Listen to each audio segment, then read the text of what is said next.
Memorials honoring our nation's war heroes can be seen across Long Island in parks and plazas, on bridges and benches, in bronze and stone. But some of the most poignant remembrances are private ones. I come up here at least once a day.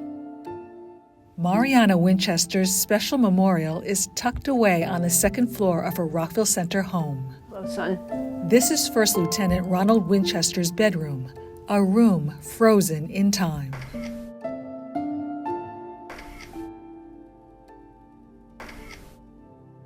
The 25-year-old Marine was killed by a roadside bomb on his second tour of duty in Iraq on September 3, 2004.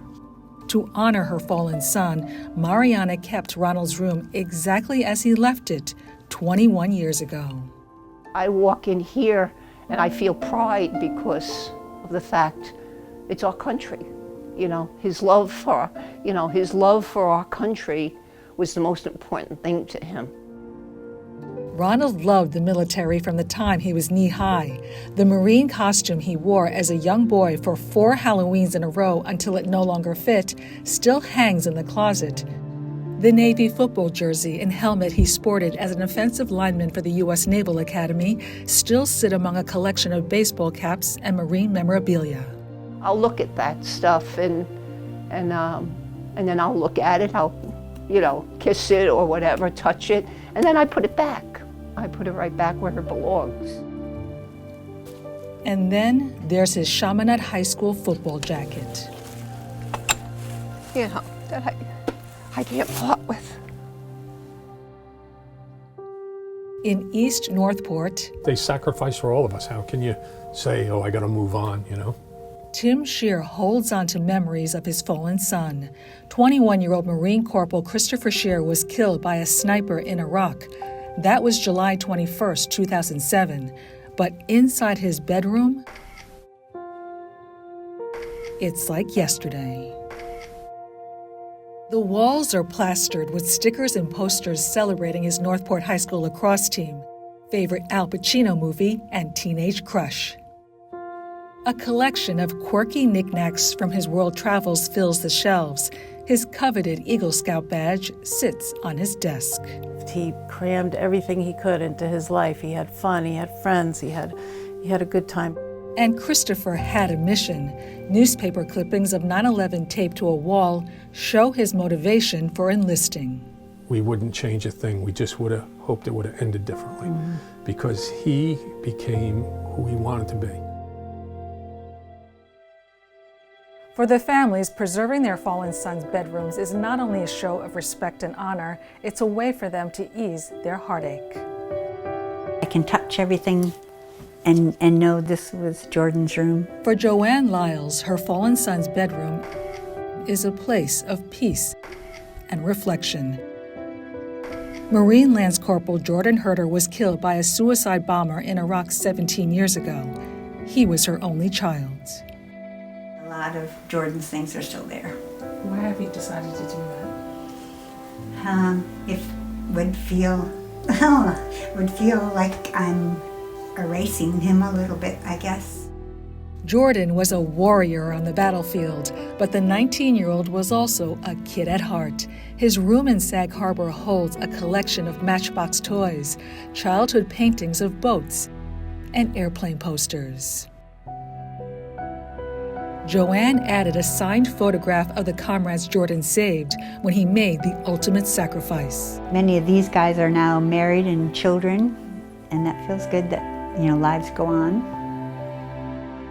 The silence in these sacred spaces speaks volumes about the price of freedom.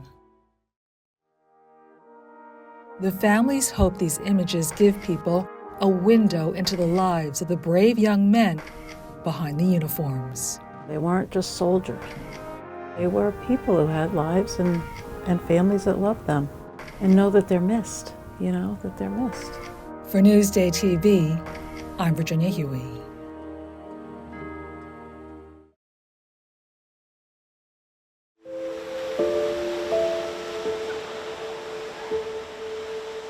Nestled in the dunes of Smith Point Beach, the TWA Flight 800 International Memorial stands as a poignant tribute to the 230 people killed in one of America's worst aviation disasters. A sacred place of remembrance made even more beautiful by the people who maintain it. Cleaning the wall off, taking all the dust off of it. Christopher Carubia and fellow program participants from independent group home living pour their hearts into every task, whether it's keeping the memorial spotless or brimming with flowers. Loosen it up, get the roots. Good job.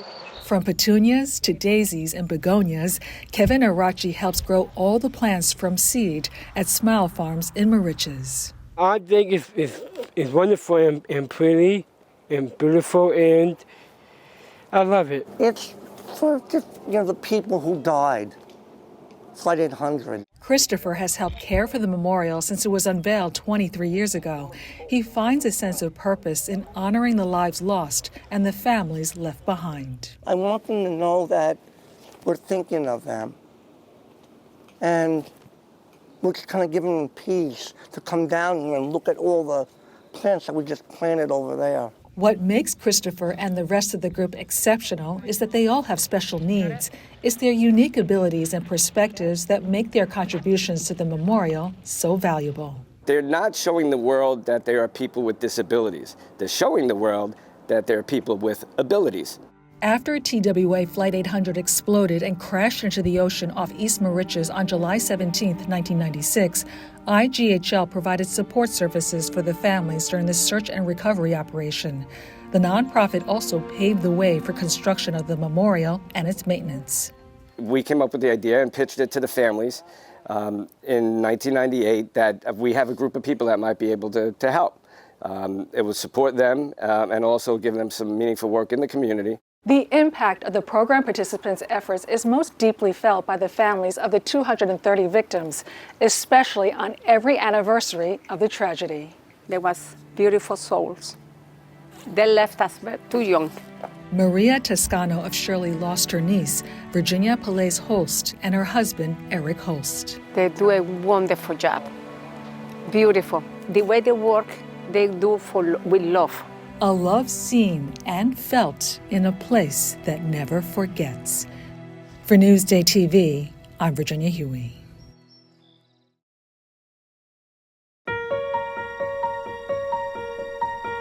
On September 11th, the world witnessed New York at its darkest hour and its finest.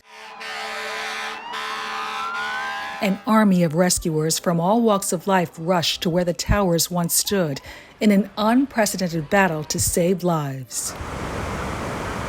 24 years later, their bravery is not forgotten.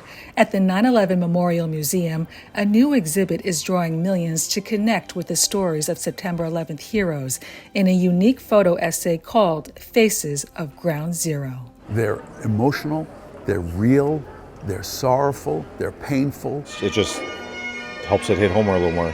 That's the idea behind the larger-than-life photo collection created by veteran Life magazine photographer Joe McNally. It was a range of New Yorkers who really just were average people, really, and excelled at that moment in time. They realized that this was upon us, and they helped. They stepped forward. So I thought, these people who are standing so tall, maybe I could photograph a collection of them and it would be significant. Using the world's largest Polaroid camera, which is roughly the size of a one-car garage, McNally worked around the clock for 3 weeks after 9/11. What developed is a gallery of courage and resilience. Nearly 300 portraits, each 9 feet tall, featuring the city's bravest and finest survivors and victims' families. My goal was to honor these people. McNally recalls that often he was shooting through tears. It was hard. There were moments in time where I was working the camera and I was crying at the same time. Some of the stories obviously were so poignant. Some were devastating. Some were of heroism. Heroes, including FDNY firefighter Jacob Chin of Merrick. Chin was off duty on 9/11, but grabbed his gear and hitchhiked from Long Island to Lower Manhattan to join the rescue effort. How could this evil happen? The unimaginable tragedy pains him to this day. I was numb. I was numb for a while, very numb. This wasn't your typical fire, you know. No, you lost a lot of friends. Windows on the world chef Michael Lomonaco survived the terror attacks, all because of a broken pair of reading glasses. Normally in the kitchen on the 106th floor of the North Tower by 8 a.m., Lomonaco stopped in the building's concourse on 9/11 to buy a new pair of glasses. His restaurant lost 77 employees when the first plane hit the tower. I got lucky. I had a luck that morning to have made a snap decision. I couldn't be more grateful for having my life, but I also couldn't be more sorrowful over the loss of my friends and coworkers, and for their families' loss. The exhibit is as much about remembrance as it is about reflection.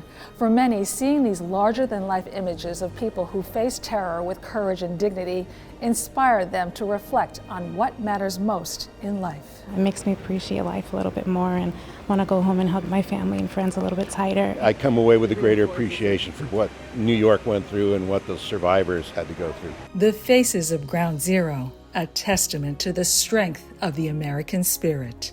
Reporting for Newsday TV, I'm Virginia Huie.